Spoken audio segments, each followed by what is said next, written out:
그리스도 안에 무슨 권면이나 사랑의 무슨 위로나 성령의 무슨 교제나 긍휼이나 자비가 있거든 마음을 같이하여 같은 사랑을 가지고 뜻을 합하여 한 마음을 품어 아무 일에든지 다툼이나 허영으로 하지 말고 오직 겸손한 마음으로 각각 자기보다 남을 낮게 여기고 각각 자기 일을 돌볼 뿐더러 또한 각각 다른 사람들의 일을 돌보아 나의 기쁨을 충만하게 하라. 너희 안에 이 마음을 품으라. 곧 그리스도 예수의 마음이니 그는 근본 하나님의 본체시나 하나님과 동등됨을 취할 것으로 여기지 아니하시고 오히려 자기를 비워 종의 형체를 가지사 사람들과 같이 되셨고 사람의 모양으로 나타나사 자기를 낮추시고 죽기까지 복종하셨으니 곧 십자가에 죽으심이라. 아멘. 할렐루야. 좋으신 하나님을 찬양합니다. 한 주간 동안 모두 평안하셨습니까? 다 별일 없으셨습니까? 세상 뉴스가 너무 흉흉해서 사실은 좀 불안하기도 하고 걱정되기도 합니다. 지난 한 주간 동안에도 미국 전역에서 여러 건의 총기 사고가 있었고요. 가까운 LA 지역에서도 또 칼부림 사건으로 여러 사람의 생명을 잃게 되는 그런 불행한 사건들이 있었습니다. 얼마나 안타까운 일인지 모르겠습니다. 힘이 없고 연약한 사람들이 아무 죄도 없이 졸지에 생명을 잃고 몸을 다치고 가족을 잃어버리는 끔찍한 사건 사고가 일어나는 이 와중에 우리 크리스찬들의 사명이 있다면 더욱더 이 땅이 안전한 나라가 될 수 있게 달라고 깨어서 기도해야 될 줄로 믿습니다. 또한 이번 주간에 우리들은 8.15 광복절을 맞이하게 되는데요. 우리들의 모국이기도 하고 조국이기도 합니다. 어머니의 나라이고 할아버지 조상의 나라인 대한민국에 74년 전에 하나님께서 해방을 주셨습니다. 74년 동안 자유와 해방을 누리면서 살아왔는데 지금 또 일본과 경제적인 전쟁, 정치 외교적인 분쟁과 갈등을 겪고 있습니다. 좌파 우파 정치적인 말씀을 드리려는 것이 전혀 아닙니다. 저는 여러 번 말씀드렸지만 좌파도 아니고 우파도 아니고 진보도 아니고 보수도 아니고 주님파라는 사실을 아셨으면 좋겠고요. 그러나 우리가 깨어서 기도해야 될 것은 나라와 민족을 위해서 우리는 기도하고 각자 나름대로 어떻게 하면 조국과 모국을 위해서 보탬이 될 수 있는 인생을 살아가야 될까? 자기의 사명, 크리스찬의 사명, 실제로 일제 36년 강점기 가운데 가장 고통받은 그룹은 교회와 크리스찬이었고요. 가장 적극적으로 독립운동을 한 그룹이 또한 교회였고 크리스찬들이었습니다. 그만큼 나라를 사랑하고 민족을 사랑하는 것이 크리스찬의 본분이라고 하는 사실을 우리들의 믿음의 선배들이, 신앙의 선배들이 증명해서 보여주신 것이라고 생각합니다. 오늘날에도 우리는 정말 나라와 민족을 사랑하는 크리스찬이라고 하는 사실을 어떻게든지 실천하고 나타내실 수 있는 우리 성도님들이 되시기를 부탁합니다. 오늘 말씀 제목은 예수님을 기쁘시게 하는 교회입니다. 사랑하는 성도 여러분, 안팎의 어려움이 많지만 그래도 주님 주시는 기쁨이 있으십니까?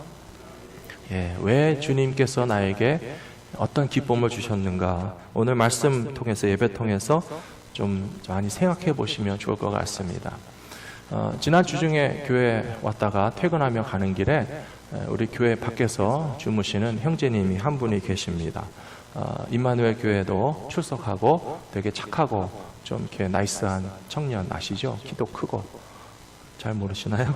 그런 청년이 있는데 홈리스지만 굉장히 온순하고 나이스해서 우리 성도님들과도 인사도 하고 그러는 청년이 갑자기 교회 문 밖에서 막 소리를 지르고 난리가 났어요. 굉장히 분노하고 화가 나서 뭔가 참을 수 없는 그런 괴로움을 호소하고 있는데 제가 지나다가 들어보니까 신발이 없어졌다는 거예요. 그래서 홈리스가 가진 재산도 없는데 신고 다니던 한 켤레밖에 없는 신발이 없어졌으니 얼마나 답답하겠습니까? 제가 슬쩍 지나다 보니까 정말 양말만 신은 맨발로 길바닥에 서서 막 원망을 하는데 가만히 들어보니까 교회 안에서 잊어버렸는지 교회 밖에서 잃어버렸는지 모르지만 막 교회에 대한 원망을 막 쏟아내면서 분노를 참지 못하고 막 소리를 지르고 있었습니다. 그냥 지나가서 운전하고 가려고 하는데 좀 마음이 놓이지 않습니다. 여러 가지 그 분노를 조절하지 못하고 교회를 향한 원망을 막 소리 지르고 있어서 어떡할까 하는데 가만히 생각해 보니까 제 차에 여분의 신발이 있는 것이 생각이 났습니다. 그래서 차를 돌려서 제가 신고 있던 신발을 벗어서 주면서 미안하다, 신고 있던 신발을 줘서 정말 미안합니다, 이거라도 좀 신으십시오 하고서 신발을 벗어서 드렸더니 그 막 폭발하던 분노가 다시 잠잠해지고 온순해지는 것을 볼 수가 있었습니다. 제가 어렸을 때를 생각하면요, 저는 늘 신발이 한 켤레였습니다. 초등학교 때도 제 신발을 한 켤레뿐이 없었고 중학교 때도 신발을 한 켤레밖에 없었습니다. 친구들이 나이키 가죽 운동화를 신는 게 얼마나 부러웠는지 정말 사달라고 쫄르고 쫄랐던 게 생각이 납니다. 여러분도 다 그러셨잖아요. 1년 내내 신발 한 켤레예요. 그냥 그거 가지고 사는 거예요. 학교 갈 때도 그 운동화, 교회 갈 때도 그 운동화, 그냥 항상 한 켤레 신발을 신고 사는데 그 한 켤레 신발 말고 이제 새 신을 사달라고 할 수 있는 때가 있습니다. 언젠가 하면 바닥이 구멍이 나가지고 물이 들어오기 시작해야 엄마 신발 바닥에 구멍이 뚫려서 물이 들어오니까 이제 좀 새 신을 사달라고. 어떤 분들 일부러 바닥을 긁으신 분도 있다면서요. 저는 그러지는 않았습니다. 그 대신 공을 많이 차고 다녀가지고 꼭 압축 어디가 깨지고 구멍이 나서 물이 들어오곤 했는데요. 처음에는 신발 바닥에서 물이 들어오면 좀 기분이 안 좋잖아요. 근데 조금 이제 꾀가 나기 시작하니까요, 신발 바닥이 뚫려서 물이 들어오기 시작하면 참 반갑더라고요. 엄마한테 쫄렸으니 핑계가 생겼으니까 새 신을 사달라고 하던 때가 있었는데요. 지금은 저도 신발이 얼마나 많은지 몰라요. 운동화도 있고요, 구두도 있고요, 뭐 축구화도 있습니다, 슬리퍼도 있습니다, 뭐 등산화도 있습니다. 때에 따라서 골라 신을 수 있는 신발을 쌓아놓고 살고 있는데도 불구하고 만일에 제 마음에 감사함이 없다면 그건 정말 뭐가 크게 잘못됐다는 사실을 제가 깨달았어요. 신던 신발이지만 한 켤레쯤 나눠주는 거 아무렇지도 않습니다. 오히려 새 신을 사드리지 못한 게 죄송할 뿐입니다.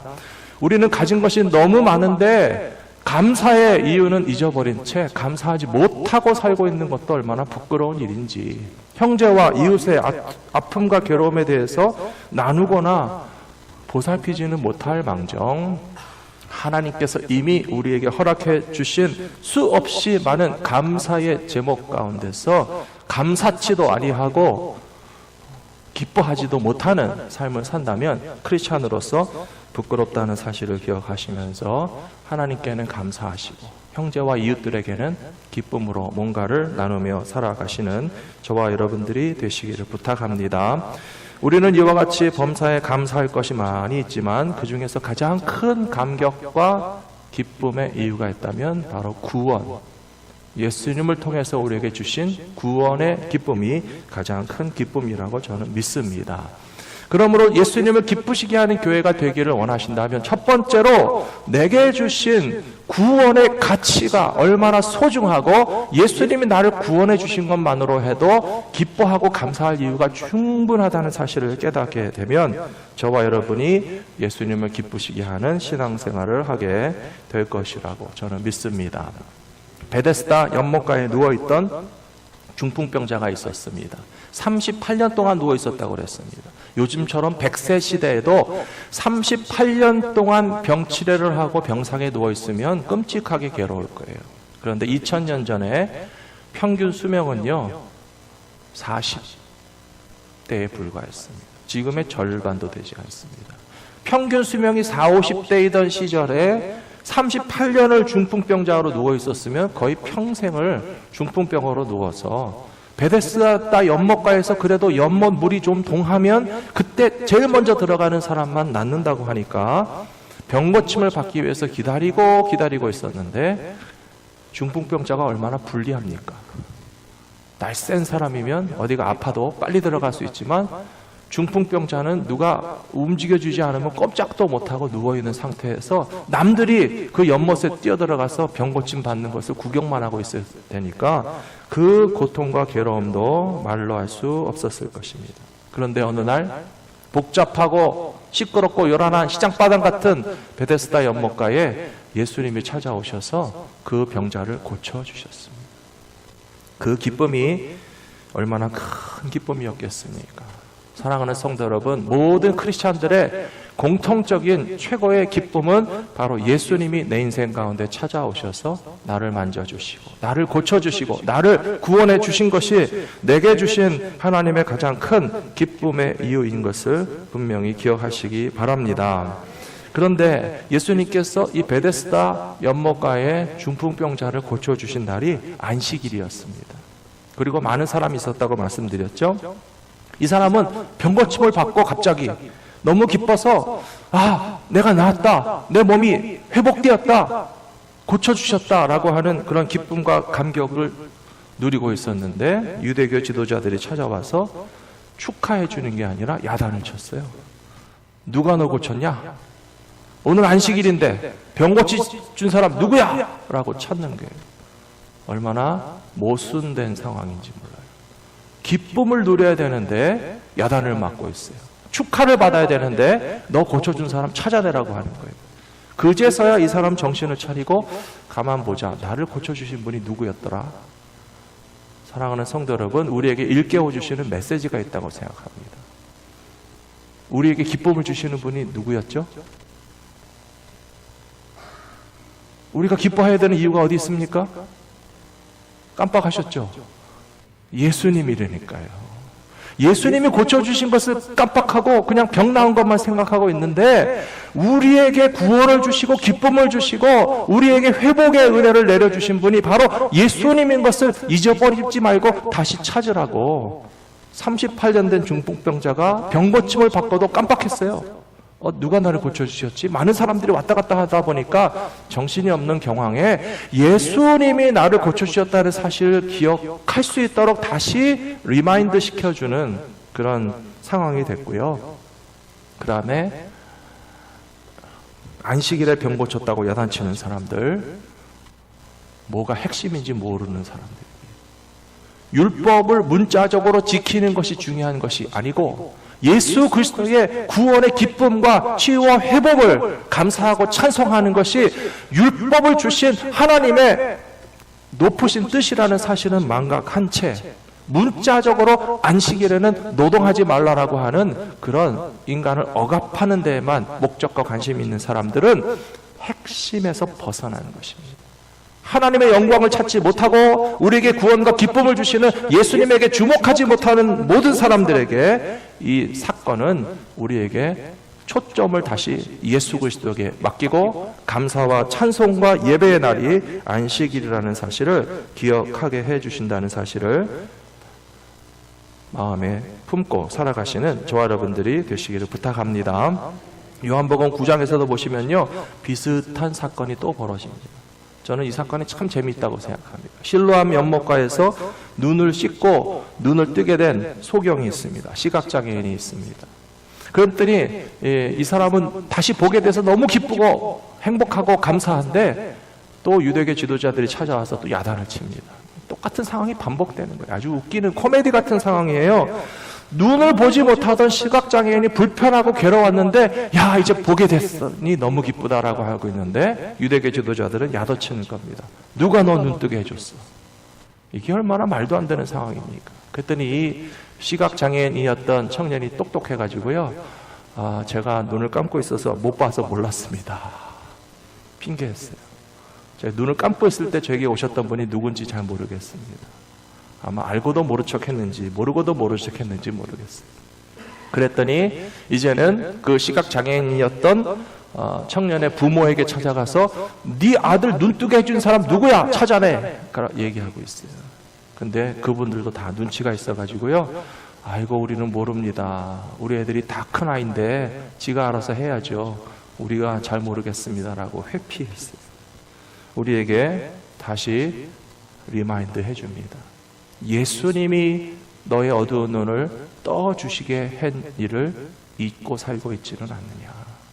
사랑하는 성도 여러분, 안식일에 예배해야 될 이유, 신앙생활에 하나님께 감사해야 할 이유가 있다면 우리에게 구원과 생명을 치유와 회복을 허락해 주시는 예수님에게 주목하게 될 때에 우리의 마음의 기쁨의 이유는 분명하고 우리 마음의 기쁨과 감사가 충만하면 주님도 기쁘시게 하는 신앙생활을 하게 될 줄로 믿습니다. 성경에는 이와 같이 예수님의 구원의 기쁨으로 감사 감격하는 사람들의 이야기가 가득합니다. 이 한 시간에 다 나열할 수 없을 정도입니다. 최고로 기뻐할 만한 사람들이 있다면 죽은 딸이 다시 살아난 회당장입니다. 딸이 죽었는데 다시 살아나면 얼마나 기뻤겠습니까? 죽은 오빠가 다시 살아난 마리아와 마르다. 무덤에서 썩어서 냄새가 나던 오빠가 살아서 걸어 나왔을 때 그 여동생들은 주님의 구원으로 말미암아 얼마나 기뻤겠으며 성경에는 나와 있지 않았지만 본인도 기뻤을 거예요. 나사로. 믿어지지 않았을 것입니다. 예수님이 나를 무덤에서 살려주신 것에 대해서 기뻐하고 감사하면서 이렇게 예수님의 구원을 경험한 모든 사람들의 공통적인 특징이 있다면 내게 주신 모든 은혜 무엇으로 보답할까? 그런 마음으로 살아갔을 것이라고, 평생을 살아갔을 것이라고 저는 믿습니다. 사랑하는 성도 여러분, 신앙생활의 핵심은 다른 데 있지 않습니다. 내게 주신 모든 은혜 무엇으로 보답할까? 그 마음이 가득하면 주님 앞에 감사와 찬송 또 기쁨과 영광을 돌리는 믿음의 삶을 얼마든지 살아가게 될 줄로 믿습니다. 오늘 빌립보서 2장 8절에 보시면 예수님께서 사람의 모양으로 나타나사 자기를 낮추시고 죽기까지 복종하셨으니 그 십자가에 죽으심이라. 예수님은 왜 성육신 하셨을까요? 예수님은 왜 하나님의 아들이신데 인간 세상에 내려오셨을까요? 그리고 하나님의 아들이신 주님께서 왜 죽기까지 복종하시고 십자가에서 죽으신 이유는 무엇이라고 생각하십니까? 나를 구원하기 위해서요. 우리를 구원하시기 위하여서 예수님께서 인간의 몸을 입으셨고요. 십자가를 복종하고 죽음까지도 감당하신 이유는 오직 나를 구원하시고 나를 살리시고 우리에게 영생을 주시기 위하여서 주님께서 십자가의 고난을 받으신 것을 생각한다면 우리는 내게 주신 그 은혜 나는 어떻게 보답할까 하는 마음을 가지고 살아갈 때에 주님 주시는 기쁨과 주님을 기쁘시게 하는 일이 동시에 일어난다고 저는 믿습니다. 이사야 12장 2절 3절 말씀 같이 한번 읽어보겠습니다. 보라, 하나님은 나의 구원이시라. 내가 신뢰하고 두려움이 없으리니 주 여호와는 나의 힘이시며 나의 노래시며 나의 구원이심이라. 그러므로 너희가 기쁨으로 구원의 우물들에서 물을 기르리로다. 아멘. 2절 말씀해 보시면 여호와는 나의 구원이시고 나의 힘이시고 나의 노래시고 또 나의 구원이시다 라고 고백하고 있어요. 하나님이 나의 구원 되시고 나의 힘이 되시고 내가 노래할 이유가 되기 때문에 우리는 기쁨으로 구원의 우물에서 물을 길어서 마시겠다. 그렇게 나와 있지 않습니까? 이것이 신앙생활의 아름다움이라고 생각합니다. 구원의 우물이 교회라고 생각한다면 사랑하는 성도 여러분, 교회에 오셔서 예수님 주시는 구원의 우물물을 실컷 드시고 마시시고 경험하시고 기쁨으로 신앙생활 하시게 되기를 축복합니다. 두 번째로 주님을 기쁘시게 하는 교회가 되려면 공동체 구성원들이 하나 되는 연합을 통해서 주님을 기쁘시게 할 수 있습니다. 오늘 같이 읽으신 빌립보서 2장에 보시면 사도 바울이 빌립보 교회 성도들을 향하여 2절에 나와 있죠. 마음을 같이 하고 같은 사랑을 가지고 뜻을 합하고 한 마음을 품어서 주님을 기쁘시게 하라라고 그렇게 몇 번씩 강조하고 있습니다. 왜 이런 말씀을 빌립보 교회에게 보냈을까요? 그냥 교회에서 성도들끼리 싸우지 말고 화평하게 지내십시오 라고 하는 그 정도의 의미가 아니라고 저는 생각합니다. 더 높은 차원을 한번 생각해 보시면 좋겠습니다. 주님을 기쁘시게 하는 교회가 되기 위해서는 성도들이 마음을 같이 해야 되고요. 같은 사랑을 가지고 경험할 수 있어야 됩니다. 그리고 그 사랑에서부터 한 뜻이 되고 한 마음이 되고 3절에 보시면 무슨 일을 하든지 다툼이나 허영으로 하지 않고 오직 겸손한 마음으로 다른 사람을 자기보다 더 낮게 여기고 내가 잘났다라고 하는 것의 정반대라는 것이죠. 내가 제일 잘해, 내가 제일 옳아, 내 방식과 내 생각대로 다 되었으면 라고 하는 생각에 정반대로 뒤집어져 있을 때 주님이 주시는 기쁨의 공동체가 되고 주님을 기쁘시게 하는 교회가 될 수 있기 때문에 이 말씀으로 권면하고 있다고 저는 믿습니다. 사실 우리들은 나 자신이 칭찬받을 때가 참 기쁘고 행복합니다. 뭔가 인정받고 자랑할 수 있을 때 기분이 좋은 것은 사실입니다. 그러나 크리스찬들은요, 그 수준에 머물러 있으시면 안 됩니다. 칭찬받는 것이 좋은 일이니까 서로 칭찬도 해주셔야 되겠죠. 하지만 칭찬받는 것으로만 기뻐하지 말고 어떻게 하면 나 자신을 오히려 내려놓고 주님께 영광을 돌릴 수 있는 교회가 될 수 있을까. 고린도전서 13장에 보시면요, 사랑에 관한 말씀이 나오잖아요. 사랑에 관한 말씀을 보시면요, 다른 사람을 위하여 목숨을 내어주고 불사르게 내어줄지라도 사랑이 없으면 아무 소용이 없다라는 말씀입니다. 좀 지나친 말씀 같아 보이지만요, 사랑이 없으면 울리는 꽹과리와 같다라고 얘기했습니다. 크리스찬으로서 봉사하는 것이 얼마나 아름다운 일입니까?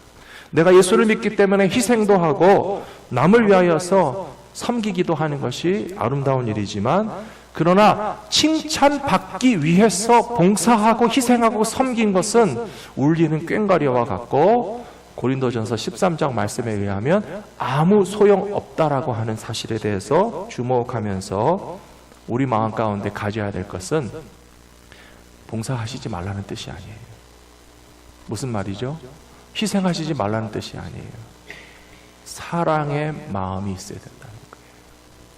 사랑의 마음이 없이 봉사하면 아무 소용도 없고 울리는 꽹과리에 불과하고 자기 칭찬을 구하는 빌립보서 2장 3절에 나와 있지 않습니까? 무슨 일을 하든지 다툼이나 허영으로 하지 말고 내가 칭찬받고 영광받고 높아지기 위해서 목숨까지 내어주는 것은 아무 소용없다고 나와 있습니다. 하지만 사랑의 마음으로 아무리 작은 섬김과 봉사와 나눔을 한다면 우리 마음에도 기쁨이 있고 주님 주시는 기쁨이 충만하게 될 줄로 믿습니다. 사도 바울은 말로만 지시하는 사람이 아니라 실제로 그것을 경험하는 사람이었습니다. 그것은 바로 같은 빌립보서에서도 우리가 찾아볼 수 있습니다. 4장 1절에 보시면 그러므로 나의 사랑하고 사모하는 형제들, 나의 기쁨이요 면류가 아닌 사랑하는 자들아, 이와 같이 주 안에 서라 되어 있어요. 빌립보 교회 성도들을 향해서 여러분들은 내가 사랑하는 사람들입니다 라고 말하고 있습니다. 내가 사모하는 형제님들, 여러분들이 나의 기쁨이고 나의 면류관이고 자랑거리이신데 저는 여러분들을 너무 사랑합니다. 사랑하는 성도 여러분, 우리 마음에 이런 마음이 가득하면 누가 뭐라고 해도 우리 신앙생활에 기쁨과 감사가 충만하게 될 줄로 믿습니다. 이 시간 좌우에 계시는 분들은 한번 좀 돌아보실래요? 한번 이렇게 쳐다보세요. 우리 앞뒤 전후 좌우에 계시는 분들은 바라보십시오. 어떤 분들이십니까? 누군지 잘 모르겠는 사람입니까? 아니면 바라만 봐도 좀 기분이 나빠지고 불편해지는 분들입니까? 아니면 나의 사랑하고, 한번 이 말씀을 따라해 주세요. 나의 사랑하고 나의 사모하는 형제 자매들, 여러분들은 나의 기쁨이고 나의 면류관이고 내가 좋아하는 사람들입니다. 아멘. 이런 마음으로 신앙생활하면 얼마나 행복하겠습니까?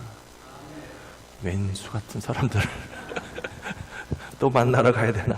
그런 발걸음으로 교회에 오시면 하나도 기쁘지 않을 거예요.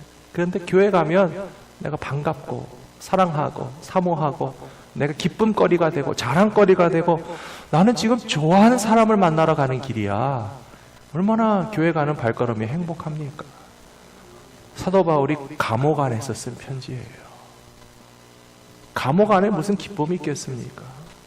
그런데 감옥 밖에 있는 사람들을 생각하면서 정말 빌립보 교회 성도들을 내가 얼마나 좋아하는데, 그 빌립보 교회 성도들 때문에 감옥 안에 있어도 사도 바울의 마음에 기쁨과 감사가 가득했기 때문에 주님을 기쁘시게 하는 신앙생활을 할 수 있었다라고 믿습니다. 우리 갈보리 믿음교회가 이런 교회가 될 수 있도록 주님의 기쁨, 주님 주시는 사랑으로 넘쳐나시는 저와 여러분들이 되시기를 부탁합니다. 끝으로 우리는 예수님의 마음을 품을 때 주님의 기쁨을 경험하는 교회가 될 수 있습니다. 지난 한 달여 동안 저는 우리 교회를 향해서 많은 생각을 했습니다. 기도도 많이 했습니다. 참 7월과 8월은 우리 교회가 롤러코스터를 탔던 시절인 것 같아요. 정말 힘들다는 느낌도 받았고요. 그렇지만 감사하다는 것도 깨닫게 되었습니다. 어떤 기대와 소망이 있었는데 그것이 또 아직 성취되지 않아서 어떻게 되나 하는 간절한 마음과 마음 한편 불안하거나 불편한 마음도 분명히 있으실 거예요. 전교인 수련회도 마찬가지입니다. 공동회의 안건도 마찬가지입니다. 재정에 대한 것도 마찬가지입니다. 우리 성도님들도 여러 가지 고민과 걱정과 많은 생각들을 하셨겠지만 저도 얼마나 많은 고민과 걱정 속에 똑같이 엎치락뒤치락 하면서 한 달여 동안의 시간을 보냈습니다. 제 마음에 내린 결론은요, 교회는 내 교회가 아니에요. 제 교회도 아니에요. 제 마음대로 할 수 있는 것도 아니에요. 교회는 역시 주님의 교회라는 사실을 다시 한번 확인하게 되었습니다. 그리고 주님의 마음을 품은 모든 성도들의 교회고 우리 교회입니다. 그래서 정말 주님께서 주님의 몸된 교회를 책임져 주시고 인도해 주신다는 사실을 더 확연하게 깨닫고 기다리게 되는 기회가 되었다고 생각합니다. 우리 성도님들과 함께 이런 상황들을 저는 함께 통과하고 지나가게 되어서 얼마나 기쁜지 모르겠어요.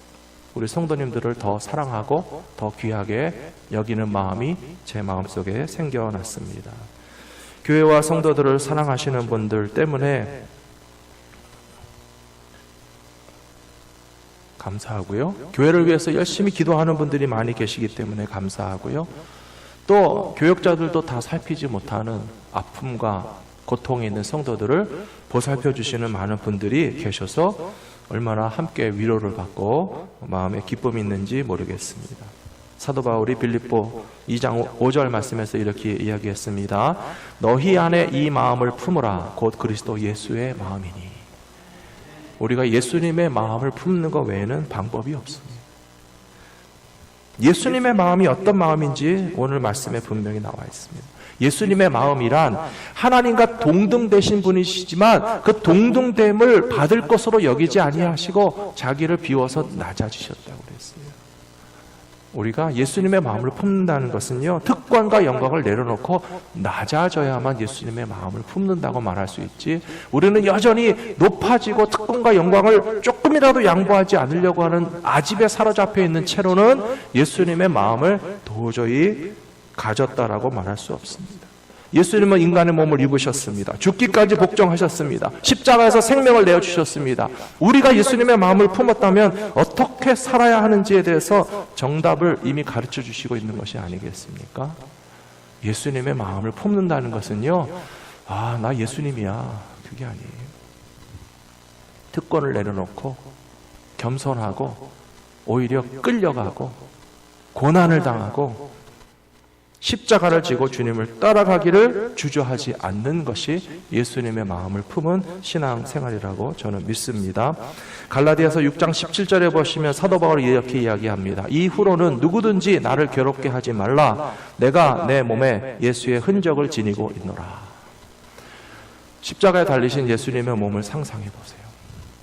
머리끝부터 발끝까지 성한 데가 없었어요. 채찍에 맞으셨죠? 손과 발에 못이 박히셨죠? 가시면류관을 쓰셨죠? 나중에는 옆구리 깊숙이 창으로 찔르셨어요. 예수님의 몸은요, 머리끝부터 발끝까지 성한 데가 없어요.